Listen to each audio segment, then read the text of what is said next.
Olá! Esse é o podcast da Abrace, Associação dos Grandes Consumidores de Energia. Conheça o nosso trabalho em abrace.org.br e siga a Abrace Energia nas redes sociais para nos conhecer melhor. Aproveito para lembrar que os nossos episódios foram gravados durante a pandemia do coronavírus, ou seja, de casa, respeitando o isolamento social. Você pode sentir alguma diferença no áudio, mas eu prometo que o conteúdo vale a pena. Se puder, ouça com fones de ouvido e aproveite a viagem. Oi, eu sou o Paulo Pedrosa, presidente da Abrace, e você está ouvindo o segundo episódio do nosso EnergyCast, um podcast que vai tentar explicar e debater os principais temas da energia, de uma forma bem simples, para que ninguém fique do lado de fora. Para garantir que todo mundo faça parte dessa conversa, nós começamos do começo, bem do começo. No primeiro episódio, eu contei como esse gigantesco sistema nacional interligado com usinas, linhas de transmissão, até chegar na sua casa com a energia, é organizado. Se você não ouviu ainda essa primeira conversa, eu quero lhe convidar a voltar lá no seu agregador de podcasts e ouvir ela primeiro. Mas também, se você preferir começar com essa, começa por aqui e depois escuta a primeira conversa. Hoje nós vamos avançar um pouco mais nessa história.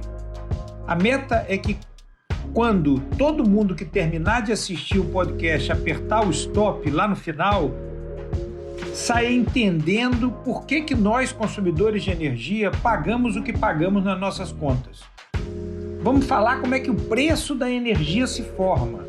E, finalmente, por que o Brasil se tornou o país da energia barata e da conta cara, que é uma coisa que eu tenho repetido muito, e que resume a situação de todos os consumidores, principalmente do pequeno consumidor, da dona de casa que paga energia cara na conta dela de luz e que paga energia cara toda vez que ela compra alguma coisa, quando ela compra um frango congelado no supermercado ou quando ela paga pelo corte de cabelo dela no salão.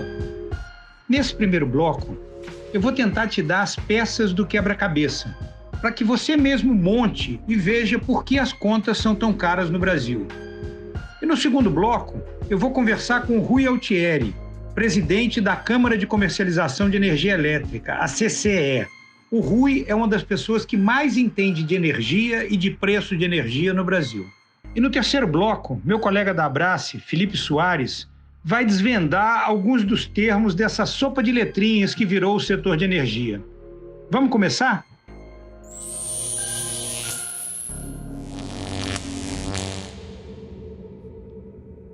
Como a gente conversou no último episódio, sempre que você acende uma lâmpada, você ativa um sistema complexo que envolve centenas de geradores pelo país. Esses geradores se conectam num sistema de transmissão nacional, as grandes rodovias da energia. E depois, mais perto de você, a energia passa para as redes de distribuição e, finalmente, ela é comercializada, ela é vendida na sua conta. Tudo isso a cada segundo. E esse sistema é feito para você, na sua casa, receber energia, teoricamente, ao menor custo possível. Quer dizer, a energia produzida a partir da força da água, e a água é de graça, é mais barata que uma energia que dependa, por exemplo, de um combustível fóssil, diesel ou óleo combustível. Então, o sistema escolhe as fontes mais baratas, para evitar que você pague combustíveis mais caros. Produzida a energia, o sistema paga pelo transporte dela todo, para chegar até você. E depois pela distribuição, que é o transporte que está mais perto. E, finalmente, tudo isso chega no boleto da sua distribuidora, na conta de luz. Seja a Light, a SEB, a CEMIG, a CEPISA, cada estado tem uma e, às vezes, até mais de uma distribuidora.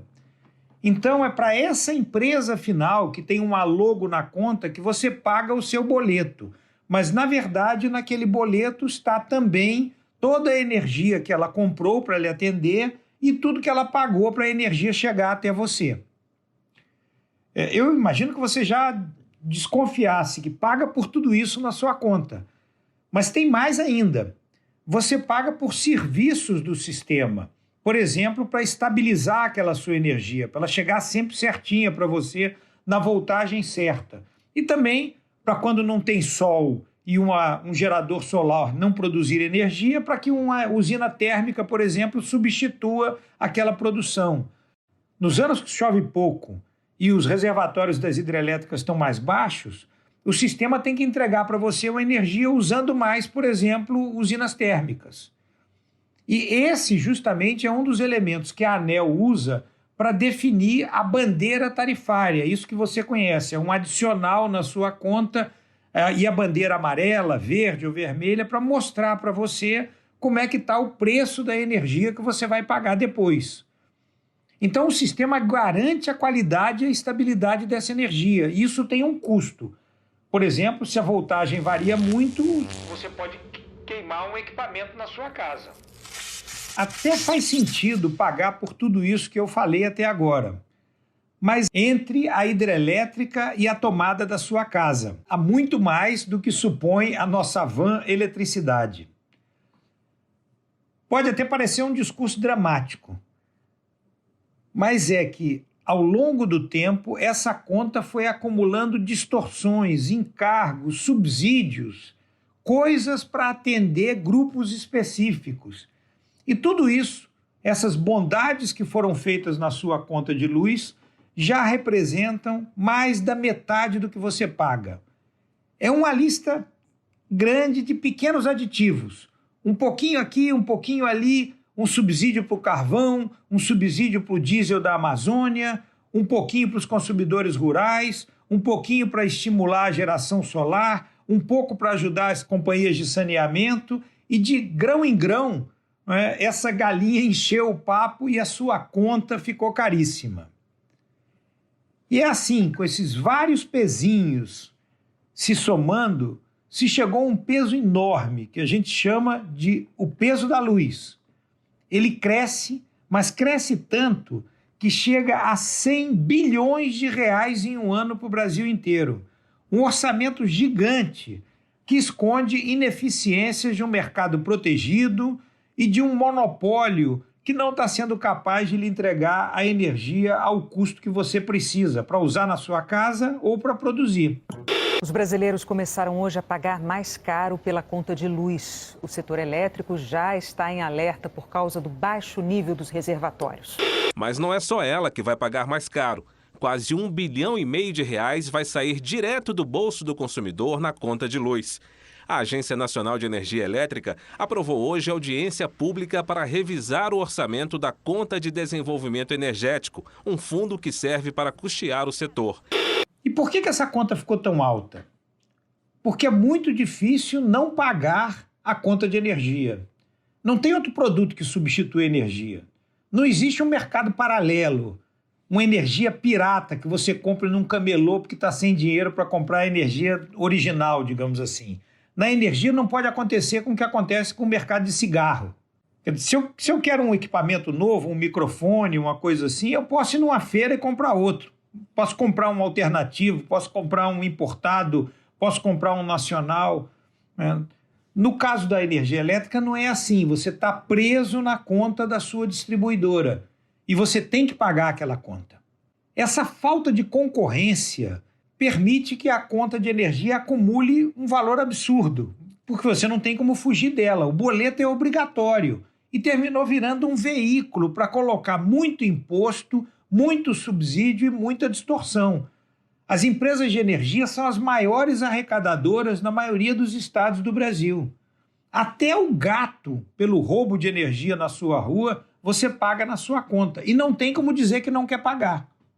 E assim como você, na sua casa, paga por todas essas distorções, as indústrias também pagam e botam isso no preço dos produtos que você compra e, portanto, você paga de novo. A energia chega na sua casa por esses dois caminhos e em todos os serviços que você usa. O refrigerador do supermercado, que mantém o frango congelado para você pegar e levar para casa, paga energia. Para congelar a carne no leite, no saco de cimento, no reboco que você faz numa parede, no rejunte que você faz numa cerâmica, na cerâmica do vidro, no preço de tudo que você faz e de tudo que você usa tem energia. E na energia tem esse peso adicional que não devia estar lá. A indústria que usa muita energia está em uma categoria diferente de consumidor de energia. Ela não paga o boleto da distribuidora todo mês. Ela compra numa espécie de mercado atacadão, um mercado livre de energia, em que, nesse mercado, ela escolhe de quem ela vai comprar a sua energia e assina contratos no mercado livre. As grandes indústrias, os grandes consumidores, os centros comerciais, as grandes lojas de comércio, elas podem comprar energia de produtores diferentes. Elas podem escolher, por exemplo, comprar de um produtor eólico no Nordeste ou de uma hidrelétrica no Sudeste, mas ela vai comprar aquela energia e assumir os riscos associados a ela.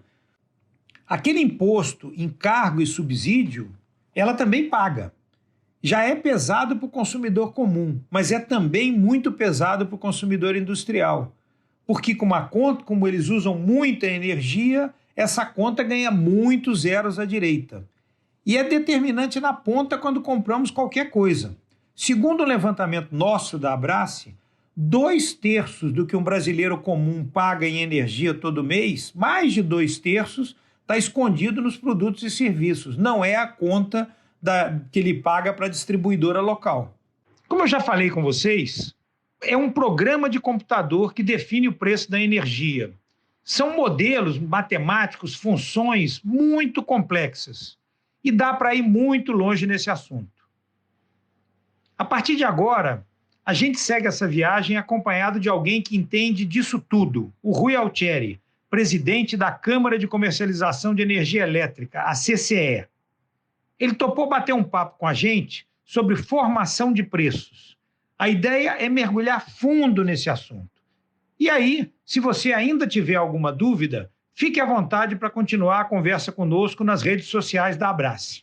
Vamos lá. Bom, Rui, super obrigado por estar conosco aqui no EnergyCast. A gente falou um bocado de preço aí quando você estava chegando, e a gente queria ouvir de você um pouco sobre esse modelo matemático, esse programa de computador que define o preço da energia e que esse preço da energia termina comandando a operação do setor elétrico e sendo a base para o funcionamento do nosso mercado. O que você nos diz? Como é que esse programa foi construído, o que ele leva em conta e o que ele precisa para produzir esse preço da energia? Oi, Paulo. Obrigado pelo convite. Sempre é um prazer estar aqui com vocês, falando com você e com os seus associados aqui da Abrace. Paulo, respondendo a sua pergunta, nós temos uma cadeia de modelos computacionais. O primeiro deles olha o longo prazo, que nós chamamos, que são 5 anos à frente, que é o modelo de mais longo prazo. Temos um modelo de médio prazo, que olha 2 meses, e temos um modelo de curtíssimo prazo, que olha semanal em base diária. O resultado desse encadeamento desses 3 modelos dá como resultado tanto o custo marginal de operação, que serve para o operador utilizar todos os recursos do sistema, quanto para a precificação do preço de mercado de curto prazo, que é feito por nós na CCE. Basicamente, o que nós chamamos, ele pondera recursos com requisitos. Recursos, todas as fontes energéticas que tem, principalmente, no caso do Brasil, a hidrologia. Então, um fator importantíssimo para o resultado final desse preço é a hidrologia ou a previsão da hidrologia, como ela vai se comportar nos próximos 5 anos, no modelo de longo prazo, nos próximos 2 meses, no modelo de médio prazo, e na próxima semana, em base diária, no modelo de curtíssimo prazo. Então, os requisitos são carga, né? Nossa demanda, o que nós vamos precisar de energia naqueles períodos, nos próximos 5 anos, nos próximos 2 meses e no dia de amanhã, em base horária, inclusive. Ok, Rui. Então, quer dizer, esse programa de computador olha como é que está chovendo, olha como é que está a água nos reservatórios, olha como é que está o consumo no Brasil, olha as usinas que a gente tem disponíveis e roda essas informações e traz ela para dizer um preço, né? Na verdade, são, como você destacou, 3 modelos diferentes, mas o último deles produz o preço da energia na semana, e esse preço é a base do mercado e do funcionamento. Agora, isso é muito vulnerável a todas as considerações desses programas de computador e também aos dados de entrada. Quanto choveu, qual é o nível do reservatório e as expectativas em relação ao futuro. Quer dizer, esse modelo está descrevendo de uma maneira razoável o que deveria ser o preço da energia ou ele pode ser aperfeiçoado? Paulo, ele, sem dúvida nenhuma, pode e deve ser aperfeiçoado. Nós estamos passando agora por um momento de desacoplamento entre a nossa percepção de risco, a nossa percepção de níveis de reservatório e o resultado do modelo. Isso é de conhecimento de todos. Tá? Realmente é um problema que nós temos que enfrentar, estamos enfrentando. O nível do nosso principal reservatório, que é do subsistema Sudeste, aqui do Sudeste Centro-Oeste, está em 35% ao final do período úmido. É um nível muito baixo. Normalmente, deve estar acima de 50%, 55% para dar algum conforto para a gente. E o modelo não está retratando essa preocupação. Então, tem um exercício muito grande, um esforço muito grande que nós estamos fazendo para aproximar ao máximo a nossa percepção de risco e de garantia de suprimentos ao resultado do modelo. Para você ter uma ideia, Paulo, a simulação que o ONS fez ultimamente, ela indica que ao final do ano, todos os nossos reservatórios vão estar com nível entre 16% e 20%, final de novembro, final do período seco. O modelo deveria estar retratando essa realidade, pelo menos essa previsão de não está. Eu sempre falei, Paulo, você vai recordar bastante, que o peso que tem na previsão da hidrologia, ou seja, nas previsões de afluências futuras, ele é muito elevado, na nossa opinião, é muito elevado, frente ao que já choveu, que já chegou de água no reservatório, o nível do reservatório. Mas o pessoal fez uma simulação, 49% do resultado do preço é decorrente da previsão de afluência, ou seja, daquilo que vai chegar de água, e somente 12% pelo que já chegou de água, o nível de reservatório. Nós tínhamos que fazer uma melhor ponderação disso daí. Alguns estudiosos fizeram uma análise, mas eu acho que aí é uma avaliação pessoal minha, viu, Paulo? Eles foram para o outro lado, abandonaram a previsão de vazão e utilizaram apenas o nível de reservatório. Isso não está razoável também, porque você pode estar com um nível baixo hoje e amanhã pode ter uma previsão de uma afluência muito boa e reverter tudo isso. Eu acho que o segredo é ponderação, não pode ser nem 100% para um lado ou 49% para o outro, nós temos que encontrar a melhor ponderação. Não tivemos sucesso até agora.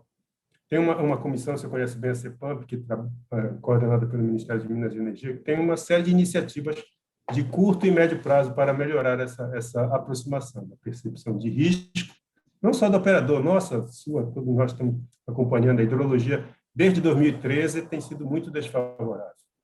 Às vezes o pessoal fala, pô, o sistema não suporta um período úmido ruim. Nós estamos desde 2013 suportando períodos úmidos ruins. Então, a preocupação é grande, não com a possibilidade de racionamento ou falta de energia, não, mas com o custo dessa energia, que deve ficar bastante elevado esse ano, se essas prospecções que o operador, e nós também estamos fazendo, se confirmarem. Agora, era o ideal que esse custo estivesse refletido não na sua totalidade, porque algum encargo de serviço do sistema sempre vai ter, mas não no nível que estamos hoje. Preço da ordem de R$150, números bem redondos, utilizando recursos que custam R$700, R$800. Então, esse descolamento nos preocupa bastante. Sei que preocupa vocês também, mas nos preocupa bastante. Eu lembro bem mesmo, Rui, você agora tocou nesse ponto, né? De que todo modelo ele representa uma realidade, e nunca um modelo matemático é perfeito em relação àquela realidade que ele está representando, especialmente uma realidade tão complexa quanto o setor elétrico. Mas, de fato, eu me lembro dessas conversas com você e com outros até de uma maneira mais intensa diziam que o modelo surtava. Se chovia pouco numa semana, ele imaginava que vinha um dilúvio, e que se parava de chover, ele imaginava que vinha a maior seca do mundo. E, portanto, o preço ficava pulando muito em função dessa hidrologia, e que isso teria que ser corrigido, né, para pesar de uma maneira adequada, ter o menor preço possível da energia hoje, mas não esvaziar todos os reservatórios para depois, no futuro, ter uma energia caríssima. Então, existe esse esforço muito grande para tentar fazer com que o modelo matemático tenha o melhor preço possível. Mas nós temos visto muita reclamação, Rui, e agora no começo do ano isso foi assim, de que havia um despacho chamado fora da ordem de mérito, né? Além daquele preço que o modelo mandaria acionar, um despacho fora da ordem de mérito muito grande e que isso seria pago pelos consumidores na forma de encargos. Em janeiro, esse encargo do custo da importação e das térmicas fora da ordem de mérito chegou a R$20, a R$40 o megawatt-hora. Então, a pergunta é: existe algum movimento que possa fazer um ajuste num prazo mais curto? Algo está sendo feito para corrigir distorções mais imediatas do preço, ou nós temos que esperar um longo processo em que isso pode tomar anos para ser realidade? Paulo, então, como eu te falei, na CEPAMP, naquela comissão, tem uma série de ações, e nós recentemente introduzimos um novo fórum, é um comitê que nós chamamos de PMO-PLD. Então, ele é um fórum de discussão entre o ONS e a CCE para estabelecer alguns mecanismos que resolver alguns problemas como esse que você está citando. Tem algumas questões que têm que passar por alguma previsibilidade. Esses são pela CEPAM, que terão que ser resolvidos até julho deste ano, para ser implementado em janeiro do ano que vem. Mas eu vou falar de 3 questões, algumas delas de curto prazo e outras que teriam que esperar no próximo ano. A primeira delas é níveis mínimos realistas ao final do período C. Hoje nós não temos isso, não em toda a cadeia de modelo. Nós temos que melhorar isso, isso tem um trabalho que está sendo feito, e devemos colocar aqueles níveis que são próprios do operador estabelecer, que garantem alguma segurança para os próximos períodos. Segundo ponto são as previsões de vazão, tanto por curto quanto por longo prazo. Por curto prazo, aquilo que você falou, chove uma semana, não quer dizer que vai continuar chovendo na outra. Nós temos já alguma assertividade, pelo menos nas 2 primeiras semanas do horizonte.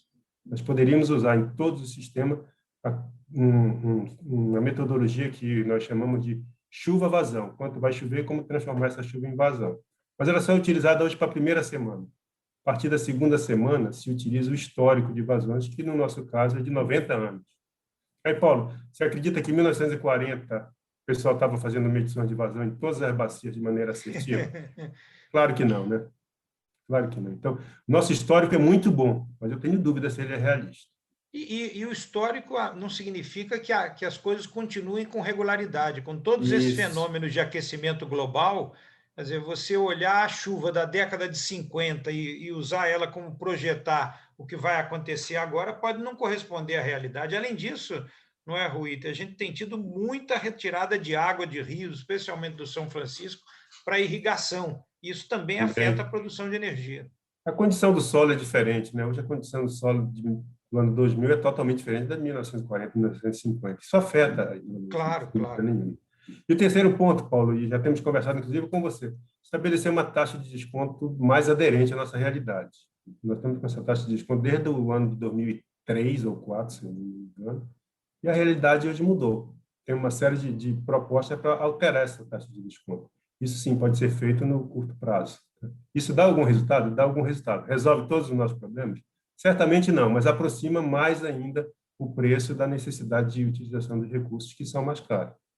Agora, eu sempre falei, você acompanha a gente sempre, nós não podemos utilizar recursos a qualquer preço. Nós temos que ter uma ponderação de custo e benefício. Não vale a pena você usar uma térmica, nós temos térmicas de R$ 1.200 para agregar terceira casa ou quarta casa decimal de reservatório, 0,0. Isso não vale a pena, não é isso que vai resolver a nossa situação. Também você tem acompanhado, e a CCE sempre tem falado, a nossa matriz energética, ela tem alguns problemas. Térmicas com custo de operação muito altos. Nós temos que, respeitamos o contrato, mas temos que substituir essas térmicas por usinas mais eficientes, sejam elas térmicas, a biomassa, a gás natural, ou então as renováveis. Mas nós temos que melhorar a nossa matriz. Estamos com uma janela de oportunidade boa. Isso tudo reflete na formação de preço e na aderência à formação de preço com a realidade do operador. Mas são passos, viu, Paulo, que nós temos que dar e estamos caminhando. Eu acho que certamente não é na velocidade que todos gostariam de ter o resultado, mas é naquilo que é possível. Rui, um avanço importante, isso tem que ser reconhecido, foi termos avançado para tarifa horária, né? Apesar de que o preço como um todo talvez não esteja fazendo sentido, porque tem um custo que está sendo pago por fora muito grande, mas nós já estamos com tarifas horárias sendo conhecidas pelos consumidores. Isso é um sinal positivo para o mercado. Eu queria que você destacasse um pouco o que isso pode mudar na operação do setor, em termos de tornar o setor mais eficiente e de trazer oportunidade para geradores e consumidores atuarem mais no mercado. Paulo, excelente ponto. Isso é uma demanda antiga, né, do setor, de ter preços em base horária. Hoje nós já temos, desde o dia 1º de janeiro, temos preços em base horária. Isso tem funcionado muito bem. Nós temos conseguido retratar realmente a demanda em base horária. É lógico que de madrugada a demanda é muito menor e os preços têm que ser mais baixos. Durante o período de maior consumo, os preços têm que ser mais elevados. Isso é uma regra basilar do mercado. Isso tem acontecido. Essa questão do preço horário resolveu a oscilação diária. Nós tínhamos, até o dia 31 de dezembro do ano passado, preços em base semanal. E é lógico que o dia de sábado e domingo não é igual ao dia de segunda e terça-feira, mas, na média, saía um preço que não retratava as oscilações diárias que são necessárias. Isso está resolvido, viu, Paulo? Realmente, as grandes indústrias vão poder se adequar para operarem no melhor momento. E aqueles geradores que podem e conseguem ter alguma facilidade em operar durante os momentos de maior custo vão ter uma vantagem também. Então, acho que traz realmente um movimento de mercado que é utilizar-se daquelas fontes que têm menor custo nos horários de maior demanda, isso é importantíssimo. E aí nós estamos falando de hidroelétricas, principalmente, que conseguem armazenar água no seu reservatório. Nós temos um parque hidráulico fantástico aqui no Brasil. E temos também sorte de termos usinas como biomassa, que conseguem modular alguma geração. Outras não podem, tem que se adaptar a isso. Mas é um movimento de mercado, como você falou. Agora, tanto o produtor quanto o consumidor podem se adaptar aos seus melhores momentos, tanto de produção quanto de consumo, com base na otimização dos custos. Rui, eu acho que para fechar um pouco esse bloco, quer dizer, o preço da energia, esse que nós estamos falando até agora, é um preço teórico, né, para a operação do sistema, para o planejamento, né, e ele gera o valor que é usado na liquidação das diferenças, quer dizer, nas sobras de energia consumida ou produzida em contratos. Mas não é propriamente o preço do contrato de energia. Os contratos assinados quando uma indústria compra energia de um comercializador, né, de um produtor, de um gerador, ou até de uma outra indústria que está vendendo uma sobra, aquele contrato é um instrumento de proteção contra a variação desse preço. Deveria ter uma estabilidade. Nas indústrias, a gente enxerga muito isso. Quer dizer, uma siderúrgica faz um contrato de carvão e faz um contrato de minério para poder ter uma noção do valor que ela vai produzir o aço. E deveria ser assim também para a energia. Mas você que é o gerente do grande sistema de contratos do Brasil, como é que você vê o fato de que os contratos estão perdendo a característica de proteger o consumidor em relação ao preço?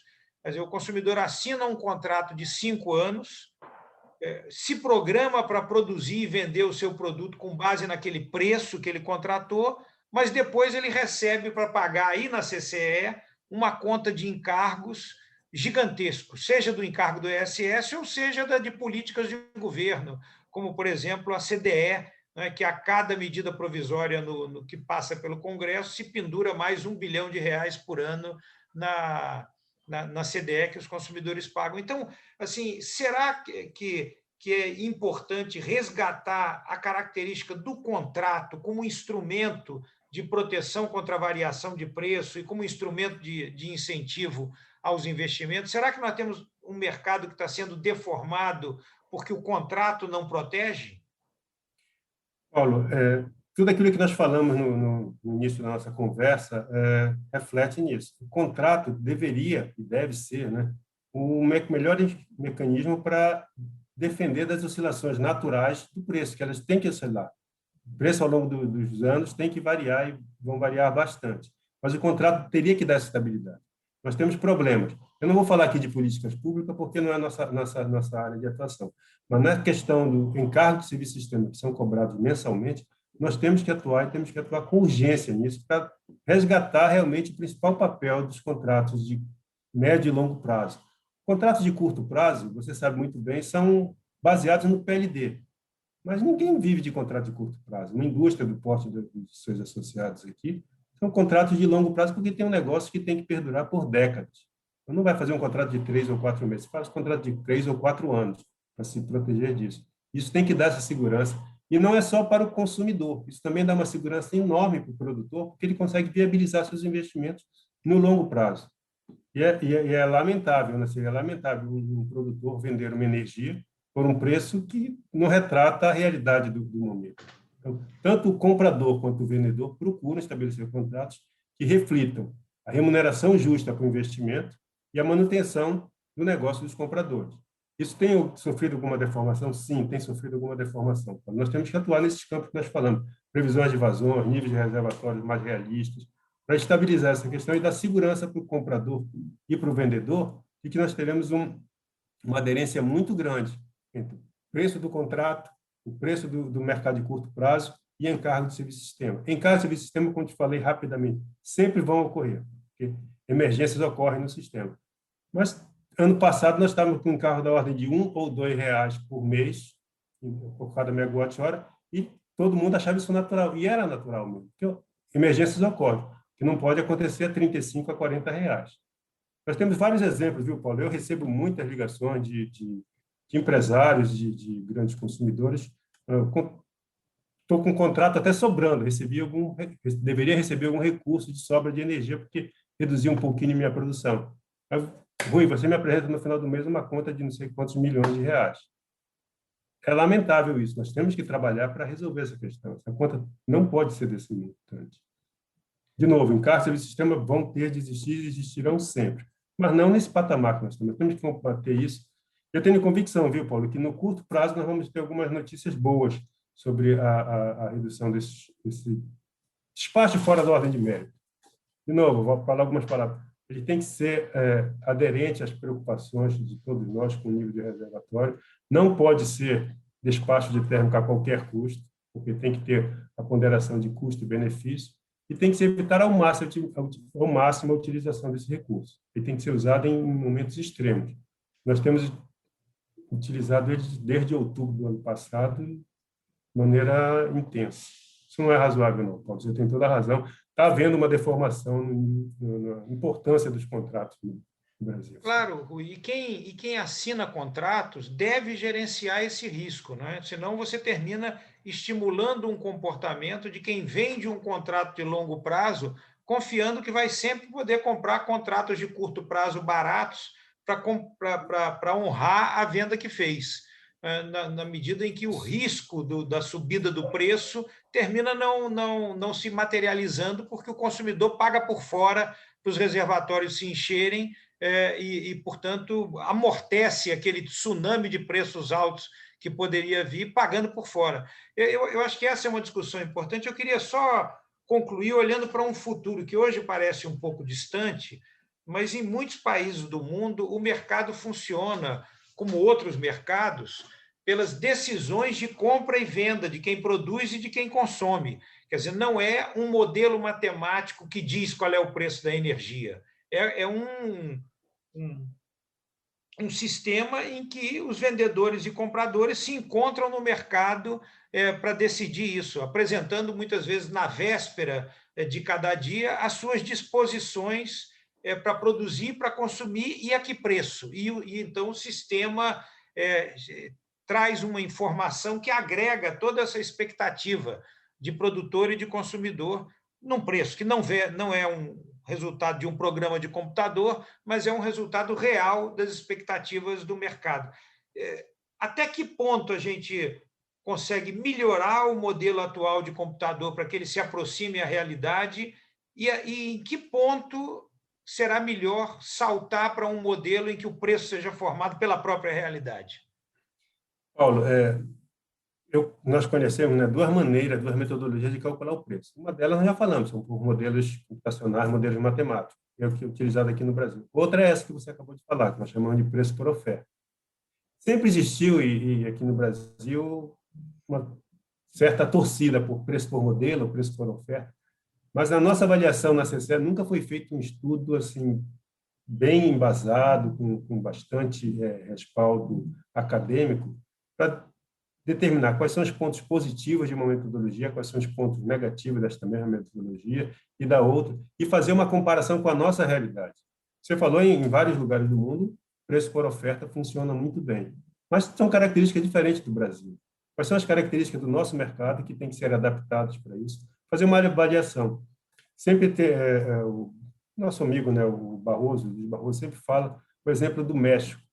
O México sempre passou por essa discussão também, e em um dado momento resolveu fazer um estudo de 2 anos para definir qual é o melhor modelo, por computação ou modelo de formação de preço por computação, modelos computacionais ou por oferta. E tomou a decisão, depois de um estudo de 2 anos, que seria, no caso mexicano, por modelos computacionais era mais adequado. Nós temos que passar por isso, estamos na porta dessa decisão, viu, Paulo? De nos prepararmos para essa decisão.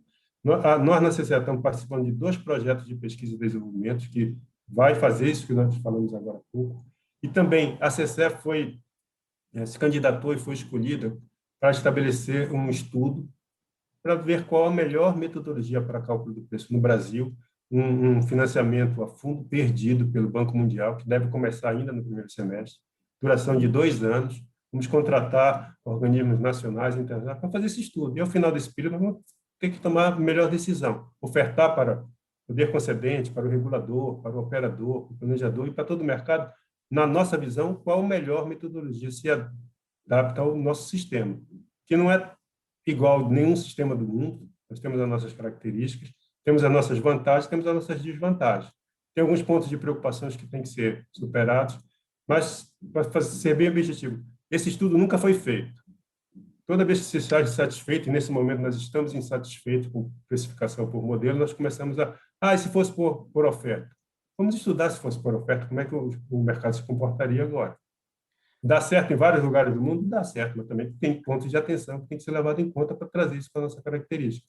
Não sei se as vantagens, ao trazer um sistema desse para o Brasil, se sobrepõem às dificuldades. Esse estudo que nós temos que fazer. Bacana, Rui, mas isso não muda o que a gente conversou antes. Dá para melhorar o modelo de preço por computador que a gente tem hoje, e esse é o nosso esforço agora dentro da agenda de possibilidades. Paulo, não só dá, como nós temos que melhorar. E temos um dever de casa de curto, médio e longo prazo. Longo prazo, que eu falo aqui, é no limite de 2 anos, tá? Não vamos passar disso. Mas nós temos um dever de casa, nós temos que fazer, e eu tenho convicção que nós vamos ter sucesso nesse estudo. Bacana, Rui. Olha, pessoal, tivemos aqui no EnergyCast a presença do Rui Altieri, né, um profissional com uma experiência gigantesca no setor elétrico brasileiro, com passagens importantes na ANEEL, onde foi superintendente, e agora liderando a CCE, o nosso mercado de energia. Então, obrigado, Rui, pela presença conosco, obrigado a quem nos acompanhou até agora. Acho que no próxima edição nós vamos falar sobre modernização do setor elétrico, juntar o que a gente aprendeu com o Barata e com o Rui e olhar para o futuro. Paulo, obrigado aí pela oportunidade, um grande abraço a todos.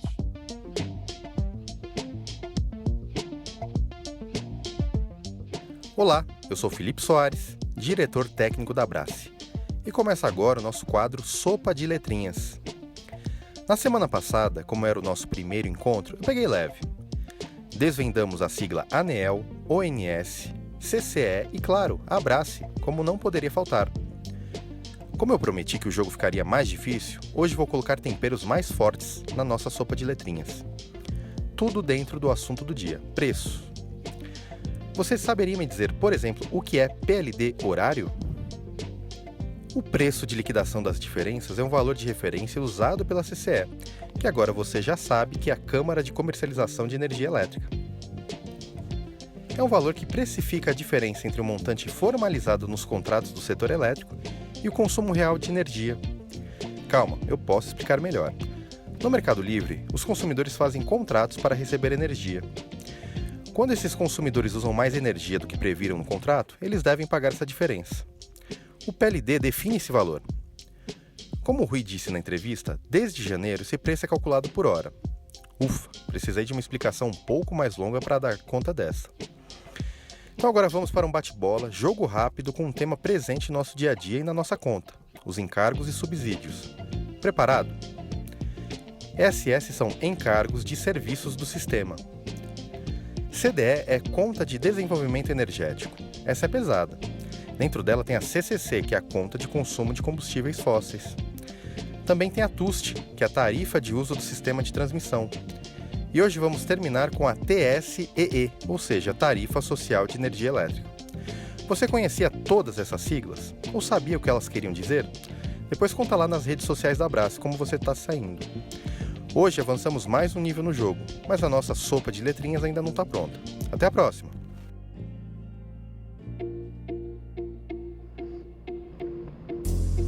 Esse foi o EnergyCast, o podcast da Abrace para te explicar como funciona o setor de energia. Nossa conversa continua nas redes sociais Abrace Energia e você também pode entrar em contato por e-mail em abrace@abrace.org.br. A direção do EnergyCast é minha, Daniela Coutinho, diretora de comunicação da Abrace, com a Lavanda Digital. A produção executiva é da Ana Rita de Holanda, com coordenação da Denise Koch e roteiro da Thaís Cunha. O design de som e a edição são do Eduardo Gomes, da B de Vaca. Assine o EnergyCast no feed do seu tocador e acompanhe a Abrace nas redes sociais para não perder o nosso próximo encontro. Até lá!